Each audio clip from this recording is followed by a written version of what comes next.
तो नमस्ते प्रणाम, मैं आपका अपना विशु राय हाजिर हूँ विशु वारदात तक की एक और नई कहानी के साथ।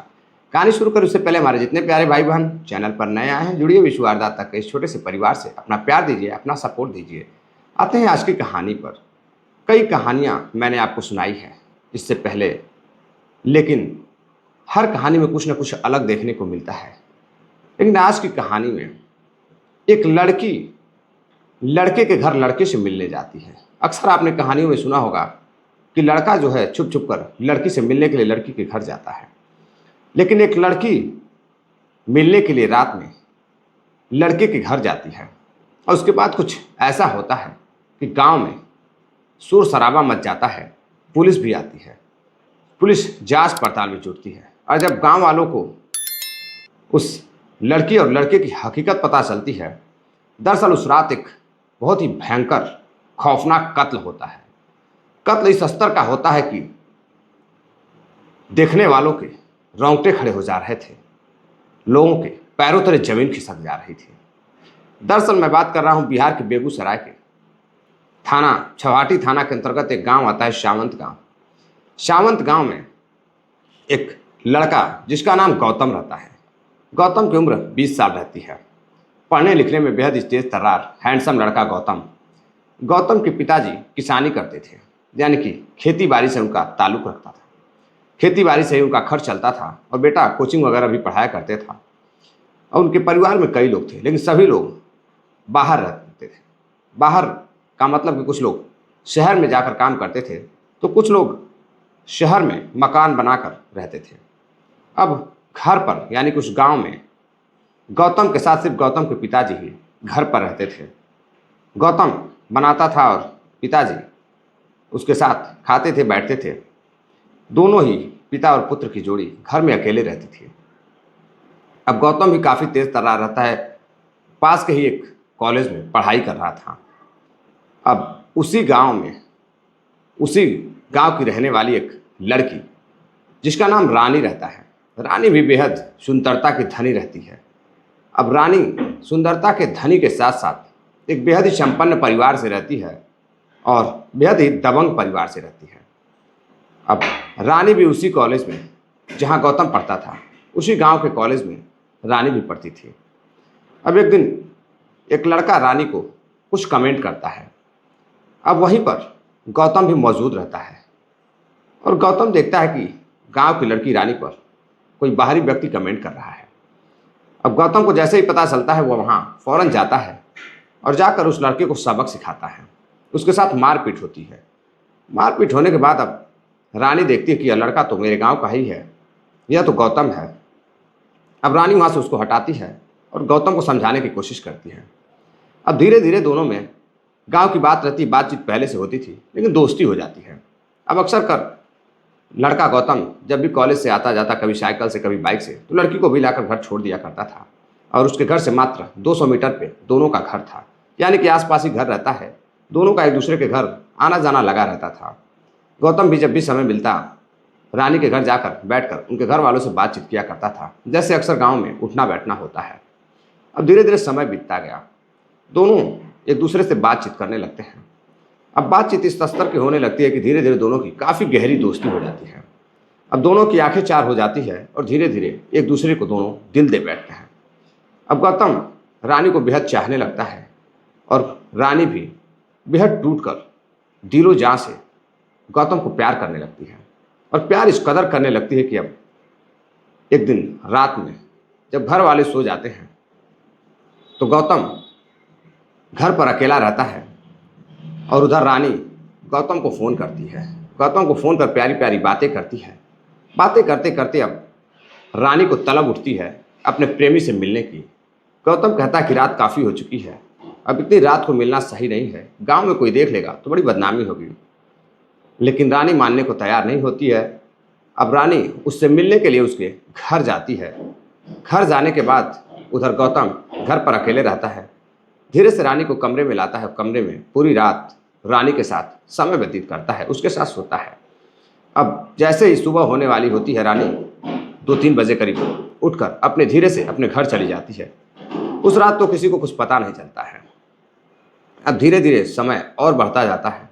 कॉलेज में बैठकर दोनों बातें करते, दोनों यहाँ तक कि पास के कैंटीन में भी जाकर, रेस्टोरेंट में चाय पानी समोसे भी साथ खाते। धीरे धीरे समय और गुजरता गया।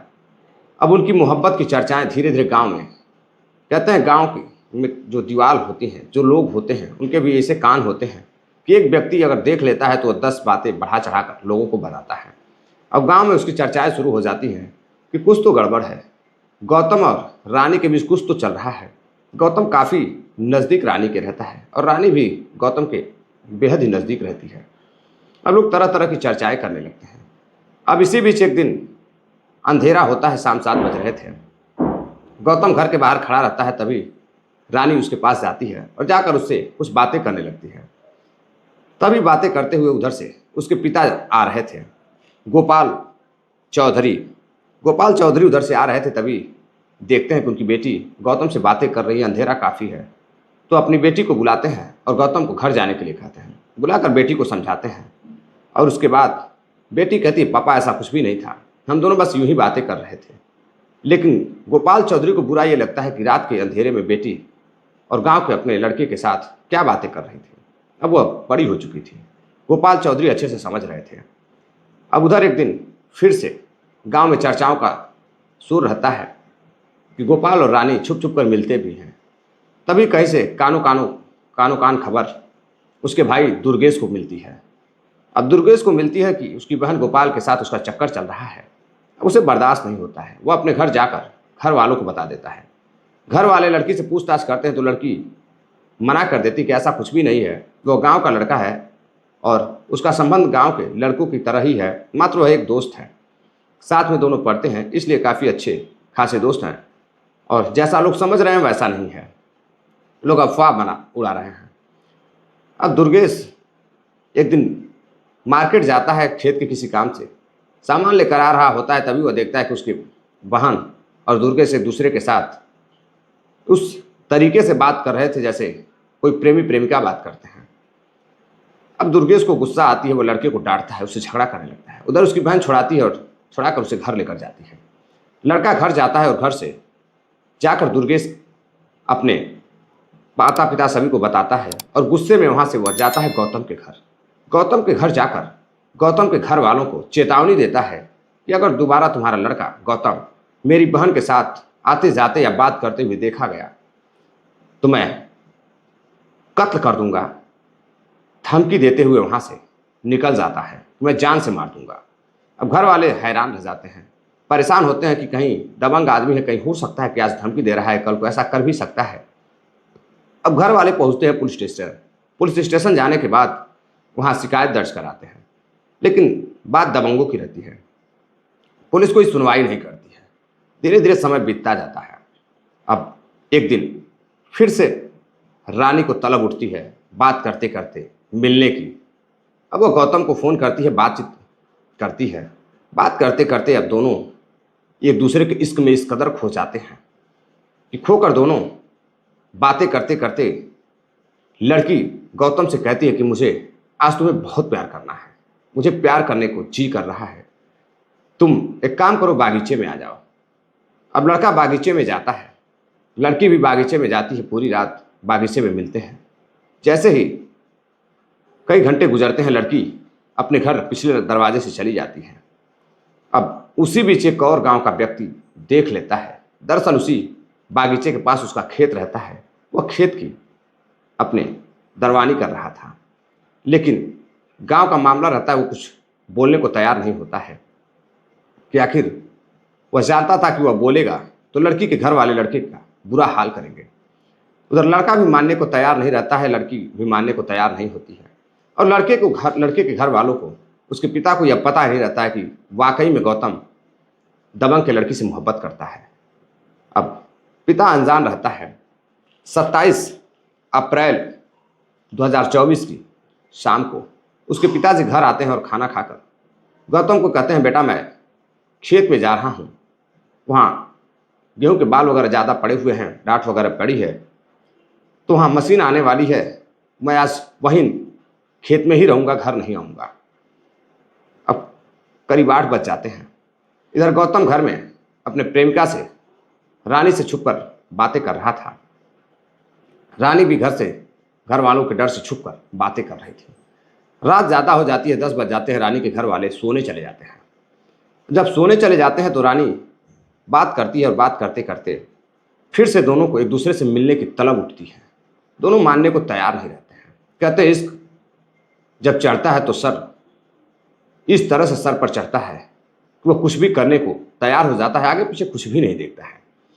अब रानी की मोहब्बत की तलब, मिलने की तलब इस कदर उसे बेकरार करती है कि रानी उस लड़के को फ़ोन करती है गौतम को और बात करने लगती है। बात करते करते वह गौतम से उसके पिता के बारे में पूछती है कि पापा क्या कर रहे हैं। तो बताता है कि आज घर पर कोई नहीं है, पिताजी खेत में गए हुए हैं। अब जैसे ही वह बात सुनती है रानी गौतम से कहती है मैं तुम्हारे घर आ जाऊं। गौतम कहता है नहीं, ऐसी गलती मत करना। अब सभी लोग धीरे धीरे हमारे रिश्ते के बारे में जानने लगे हैं। मैं नहीं चाहता हूं कि कोई फिर से कोई कुछ कहे, उंगली उठाए। तुम अपने घर पर ही रहो, मुझे समय मिलेगा तो मैं मिलने के लिए आ जाऊंगा। लेकिन लड़की की जो तलब थी, जो चाहत थी, वह कहती है आज मुझे फिर से तुम्हें प्यार करने को जी चाह रहा है। आज मैं पूरी रात तुम्हें प्यार करना चाहती हूँ। अब लड़का परेशान हो जाता है। लड़का कहता है कि नहीं, फिर कभी मिल लेंगे हम। अब लड़का ऐसे कहते हुए कहता है मुझे नींद आ रही है, मैं सोने जा रहा हूँ। अब वो सोने जाता है, फ़ोन कट कर देता है। और इधर लड़की के घर वाले जब सो जाते हैं तो रात करीब 12 बजे लड़की देखती है सभी लोग गहरी नींद में सो रहे हैं। तो वह उठती है और उठकर गौतम के घर चली जाती है और जाकर उसके दरवाजे को खटखटाती है। उधर फ़ोन करती लेकिन गौतम फ़ोन नहीं रिसीव करता। वह लड़की को समझ चुका था कि लड़की जिद्दी है, वह घर पर भी आ सकती है। अब वह दरवाज़ा खोलता है तो देखता है कि सामने रानी खड़ी है। अब वह गौतम डर जाता है कि कहीं ऐसा ना हो कि रानी घर में आए और उसके परिवार वाले जान जाए तो बुरा असर होगा। अब इस बात को वो अच्छी तरह से समझ रहा था, लेकिन रानी जिद किए जा रही थी। रानी गौतम के कमरे में जाती है, उसको लेकर उसके साथ सो जाती है। पूरी रात उसके साथ उसके बिस्तर पर सोई रहती है, उसके साथ समय व्यतीत करती है। अब करीब 1 बजे रात को घर वालों में दुर्गेश की नींद खुलती है तो वह देखता है कि उसकी बहन कमरे में नहीं है। अब वो अपने चाचा और पिताजी को भी जगाता है। वह लोग भी देखते हैं कि आसपास कहीं उनकी बेटी दिखाई नहीं दे रही है। अब जब आसपास दिखाई नहीं दे रही है तो वह आसपास के बगल में जंगलों में देखते हैं कि आसपास तो कहीं नहीं है, कहीं वो गौतम से मिलने तो नहीं चली गई। उनका शक सही साबित होता है। वो अपनी बेटी के फ़ोन पर फ़ोन करने लगते हैं। बेटी फ़ोन नहीं उठाती है, वो गहरी नींद में रहती है, फ़ोन साइलेंट रहता है। तभी वो गौतम के घर जाते हैं। गौतम के घर जाकर वह जोर जोर से आवाज़ लगाने लगते हैं। अब बेटी की नींद खुलती है तो बेटी देखती है कि उसके पिताजी और उसके भाई दरवाजे पर खड़े हैं और वह जोर जोर से आवाज़ लगा रहे हैं। तभी गौतम आवाज़ लगाता है कि हाँ चाचा बोलिए। लड़की के जो पिताजी रहते हैं और भाई रहता है कहता है कि तुम दरवाज़ा खोलो, रानी यहीं पर आई है। तभी गौतम कहता है ऐसा कुछ भी नहीं है, रानी तो यहाँ नहीं आई है। अब जिद करने लगते हैं तो रानी वहीं पर छुपती है और दरवाज़ा खोला जाता है। अंदर जाकर देखते हैं तो रानी कहीं दिखाई नहीं देती है, लेकिन तभी उसके भाई की नज़र कोने में एक बोरी के पीछे छुपे हुए रानी पर पड़ती है। और ऐसे जैसे ही वह देखते हैं कि रानी इसके साथ पूरी रात थी और उसके कमरे में थी। अब पिता, चाचा और भाई तीनों आग बबूला हो जाते हैं और उनके हाथ में रहता है एक धारदार हथियार। अब उससे आव देखा न ताव देखा, गुस्से में लड़के के गले पर वार किया। शरीर 2 भागों में बट जाती है। अब यह देखते ही लड़की चिल्लाने लगती है, चीखने लगती है, बदहवास हो जाती है। उसे समझ में नहीं आ रहा था कि वह क्या देख रही है। उसे यकीन भी नहीं हो रहा था कि वाकई में वो अपने आंखों के सामने अपने प्रेमी की हत्या होते हुए, वो भी इतनी दरिंदगी के साथ, हैवानियत के साथ हत्या की जा रही थी कि लड़के का हाथ काट दिया जाता है, गला काट दिया जाता है, थर सर से अलग कर दिया जाता है। उधर लड़का छटपटाते हुए मर जाता है, उसकी मृत्यु हो जाती है और लड़की बेहोश होती है, होश में आती है। फिर वह बचाने की कोशिश करती है, लेकिन उसके ऊपर भी वार किया जाता है और वहाँ से बच जाती है और बचकर चिल्लाते हुए बाहर जाती है। अब लोगों की भीड़ जुटती है। उधर खेत में पिता सो रहा था, उसे पता चलता है कि उसके बेटे का कत्ल हो गया है, गांव के दबंगों ने कत्ल कर दिया है। अब लड़की चीखने लगती है, चिल्लाने लगती है। तभी घर वाले जो कातिल रहते हैं, उसके पिता, चाचा और भाई भाग जाते हैं। गांव वाले आते हैं, शोर शराबा करने लगते हैं, हंगामा करते हैं, चीखने लगते हैं। जो भी उस दृश्य को देखता है कि शरीर 2 भागों में बटी हुई है, हाथ अलग है, देखने के बाद हर आदमी के पैरों तले जमीन खिसक जा रही थी। लोग सिर्फ यही कह रहे थे कि चाहे दरिंदा कोई भी हो, उसे जल्द से जल्द पकड़ा जाना चाहिए, उसे फांसी होनी चाहिए या फिर उसे जनता के हवाले कर देना चाहिए। लड़की जोर जोर से चिल्लाकर कह रही थी कि कातिल कोई और नहीं है, मैं गौतम के साथ पूरी रात थी।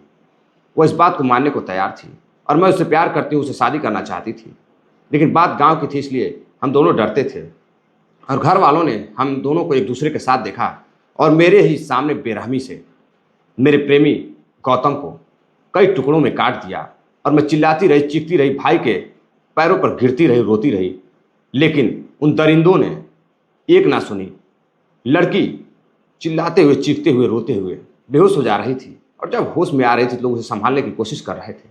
वो गौतम को बेहद प्यार करती थी। अब लड़की कहती है कि मेरे पिता, भाई और चाचा को फांसी की सजा होनी चाहिए या फिर उन्हें जेल में उम्र कैद होनी चाहिए।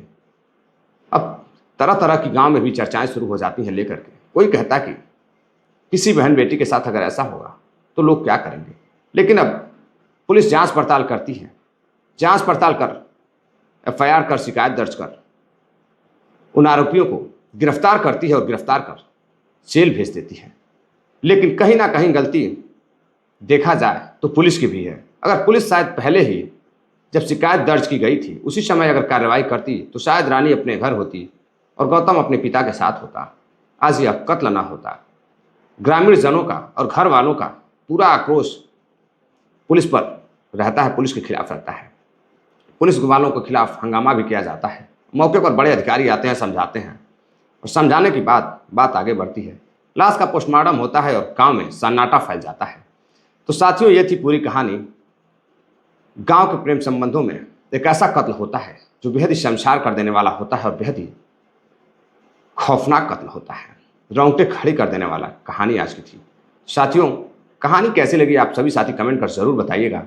चलते चलते कुछ साथियों ने कमेंट किया है। फैजल खान है राजस्थान से, सतीश गुप्ता है उत्तर प्रदेश से, रविंद्र राहुल हैं, ये लखनऊ के रहने वाले हैं।